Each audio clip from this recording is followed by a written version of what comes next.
Oui, 10 grammes de pur plaisir. Allez, autre spécialité méditerranéenne, les herbes aromatiques, notamment de Provence. Thym, basilic, coriandre. Ces herbes agrémentent régulièrement nos plats. Elles s'achètent fraîches, congelées ou déshydratées. Mais avant de finir dans les rayons des magasins alimentaires, eh bien vous allez le voir, elles font l'objet d'une très grande attention. Estragon, persil, basilic, on en met à toutes les sauces. Difficile d'avoir ces herbes aromatiques fraîches toute l'année. Au frigo, elles ne se conservent que quelques jours. Alors il existe la solution déshydratée ou surgelée. Comment sont-elles fabriquées? Le goût est-il conservé? Autour de Milly-la-Forêt, les dernières parcelles de thym sont récoltées.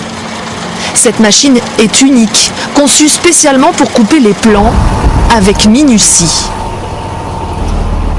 On en est où au niveau de la récolte? Là, je peux refaire en plein de demi-benne. Quelle que soit l'herbe aromatique, le chef des cultures veille au grain, ou plutôt à la feuille.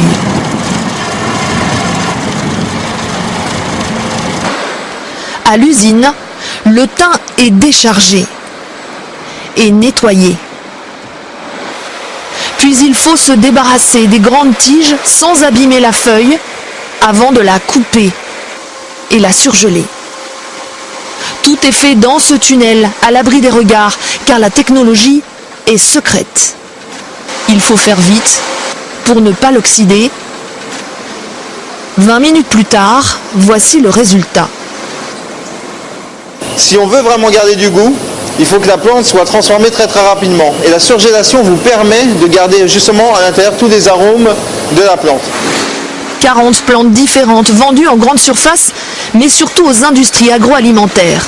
Plus de la moitié est destinée à la fabrication des plats préparés. Cette entreprise de la région parisienne est leader mondial sur le marché des herbes surgelées. Alors, à chaque saison, il faut innover. Dans cette serre consacrée au basilic du monde entier, les techniciens cherchent à créer une toute nouvelle variété. Notre objectif, c'est de réussir à combiner ce qu'on appelle le basilic classique génois avec des grosses feuilles, etc. avec un basilic, par exemple celui-ci, qui va avoir effectivement un arôme très typique, caractéristique, anisé. Et pour noter ces précieuses saveurs, une dizaine de testeurs maison, des salariés formés à la dégustation. On va faire du shiso cette année, qui est une herbe japonaise. On fait du basilic thaï, on fait du thym citron. On va faire beaucoup de produits qui vont permettre aux clients, au consommateur final, de retrouver une petite touche d'exotisme dans leur plat. Pas d'exotisme asiatique ici. Au pied de la montagne Sainte-Victoire, la spécialité, les herbes de Provence déshydratées. La sarriette, l'origan ou encore le thym. Celles-ci seront label rouge. Séchées juste après la récolte, ces feuilles de romarin sont triées pour écarter les impuretés. Et il a une jolie couleur. Le goût si recherché dépend de la teneur en huile essentielle. Toutes les plantes qui rentrent dans notre mélange d'herbes de Provence aujourd'hui sont garanties avec un taux d'huile essentielle qui est minimum. C'est-à-dire que vous n'aurez pas une plante qui sera en dessous de 2% d'huile essentielle.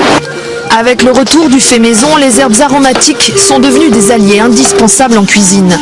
Le marché a augmenté de 10% ces 5 dernières années.